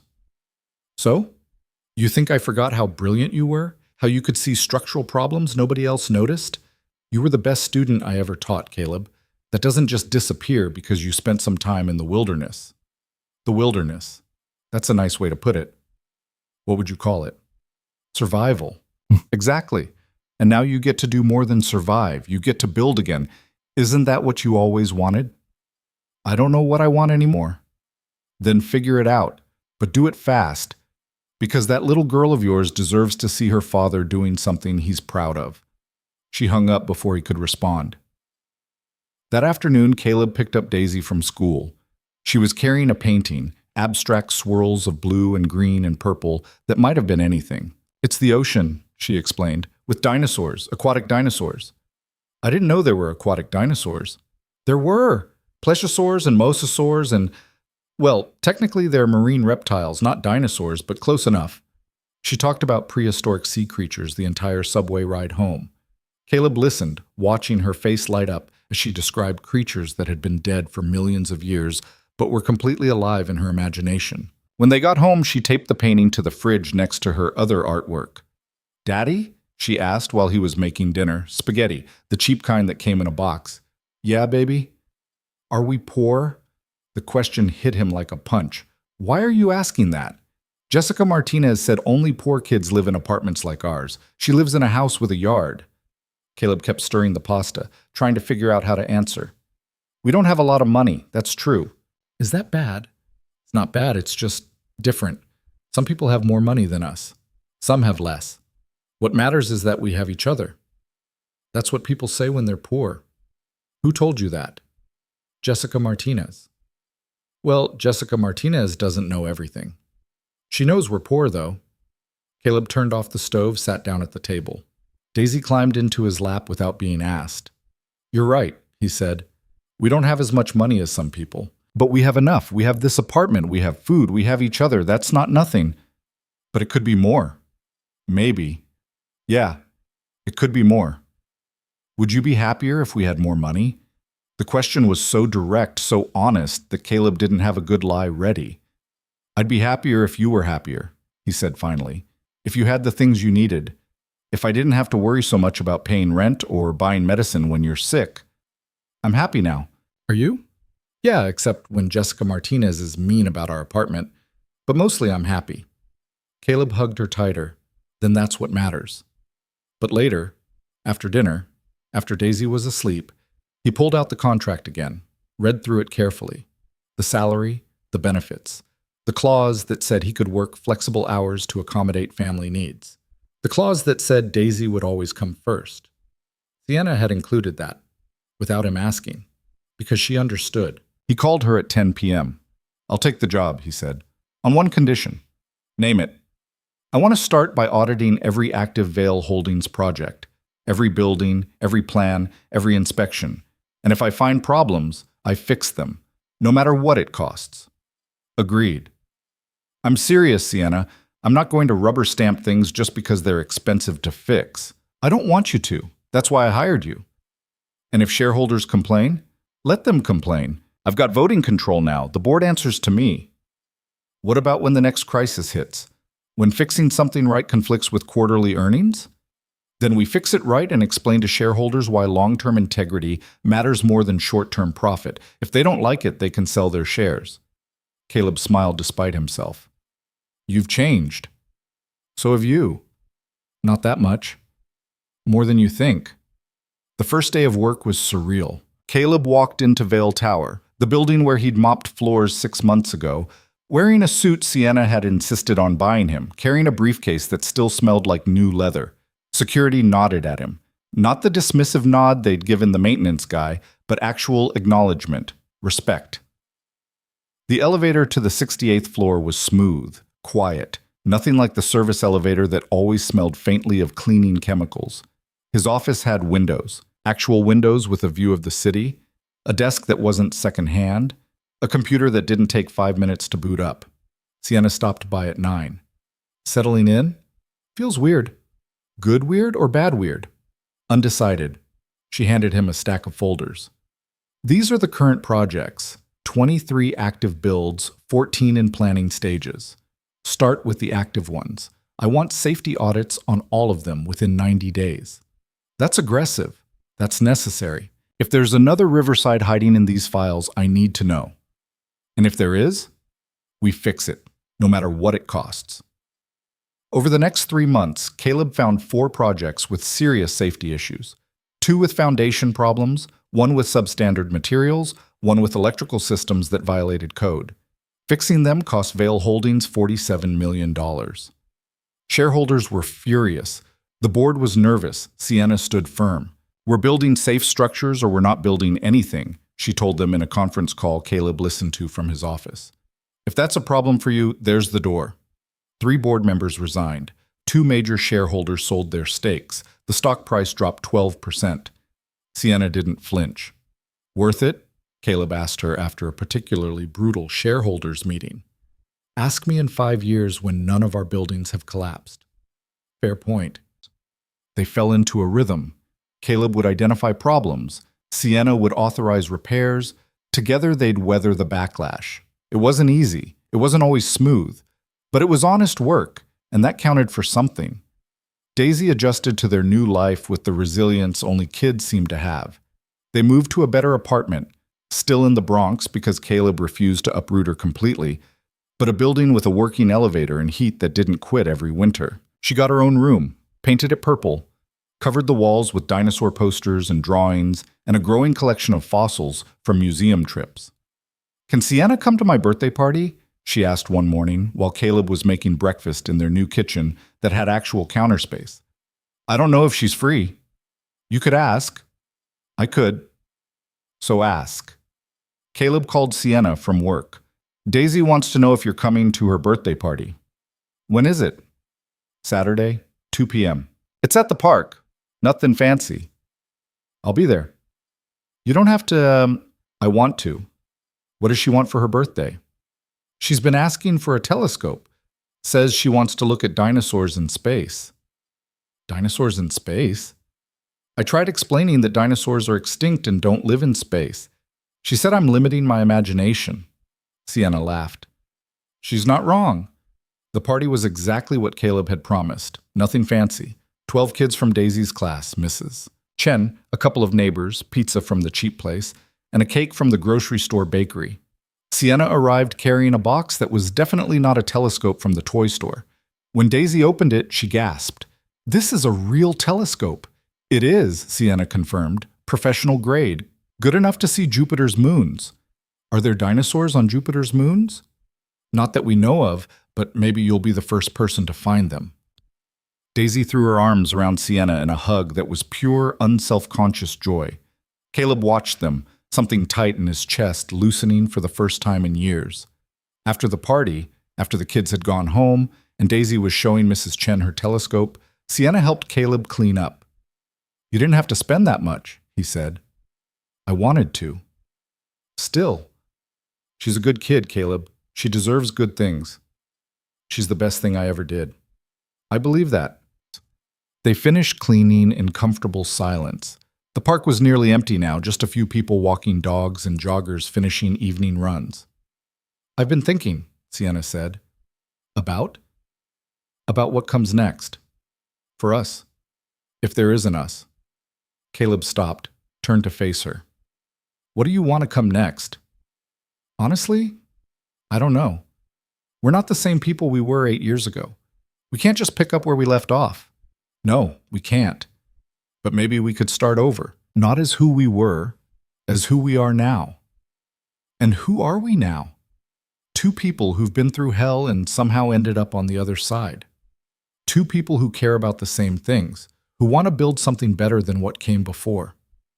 That's a business pitch, not a relationship. Maybe for us, they're the same thing. Caleb thought about that, about the months they'd spent rebuilding Vail Holdings into something honest, about the late nights in the office, the fights with shareholders, the small victories when a project came in safe and solid, about the way Daisy had started asking when Sienna was coming over, like she belonged there. "I'm not good at this," he said. "At what?" "Relationships, trust, letting people in. I've spent 8 years keeping walls up." "So have I. Maybe we can figure it out together." "What if we can't?" "Then at least we tried. That's more than most people do." Daisy ran over, dragging her new telescope. "Can we look at the moon? Please?" "It's not dark enough yet, baby," Caleb said. "But it will be soon. Sienna, will you help me set it up?" "Of course."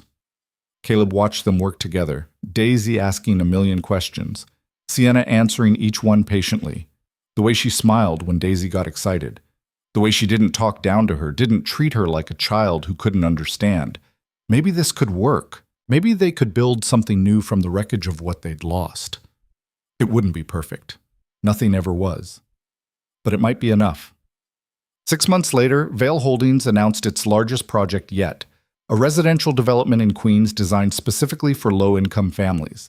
Affordable housing built to the highest safety standards, with community spaces, good schools nearby, access to public transit.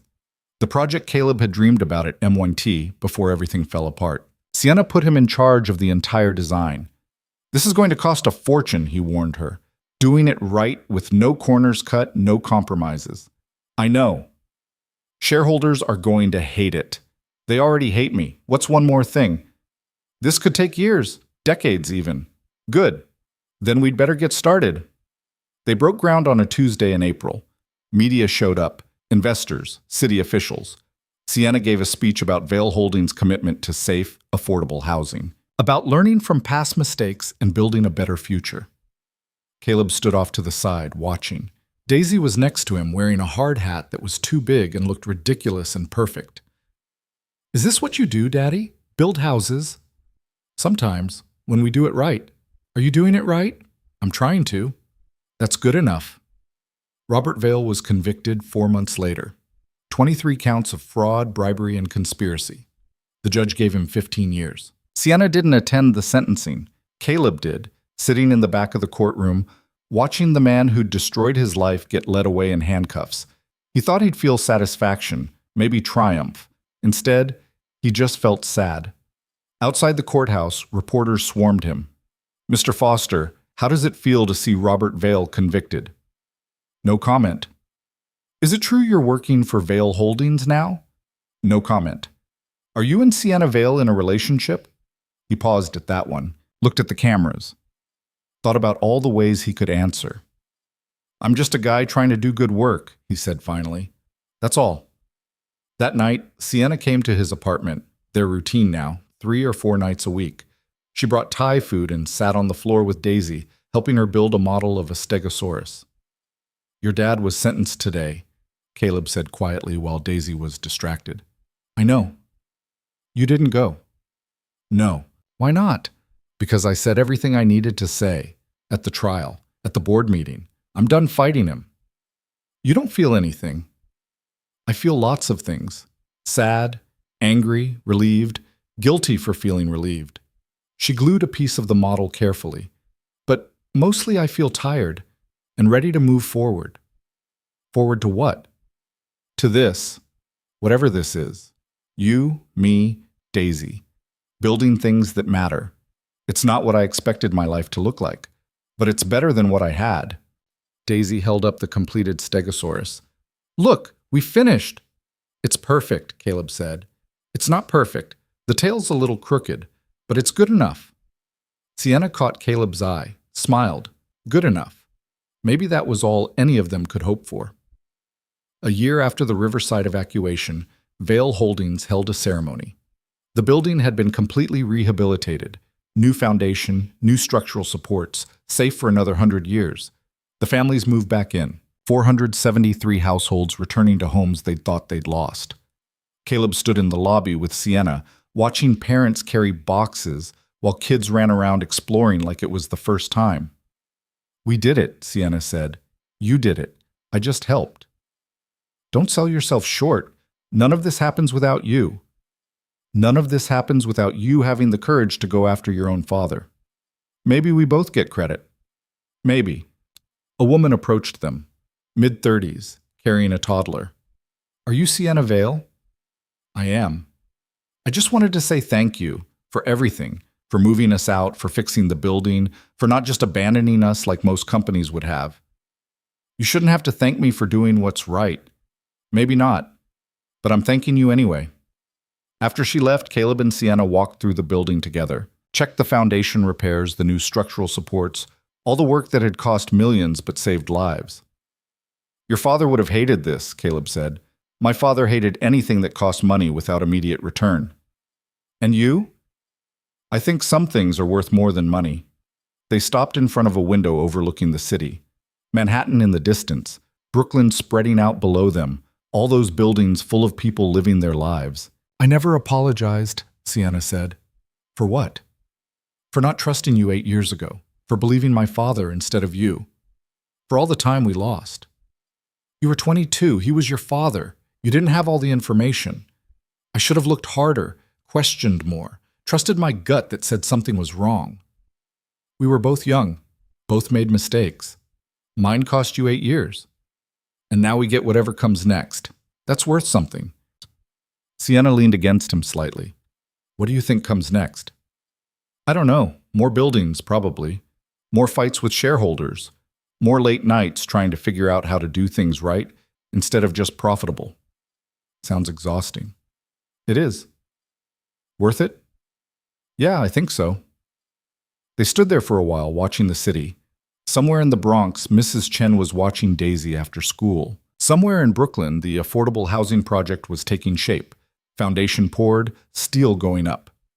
Somewhere in lower Manhattan, Vale Holdings was becoming something different. Not perfect, but better. Good enough.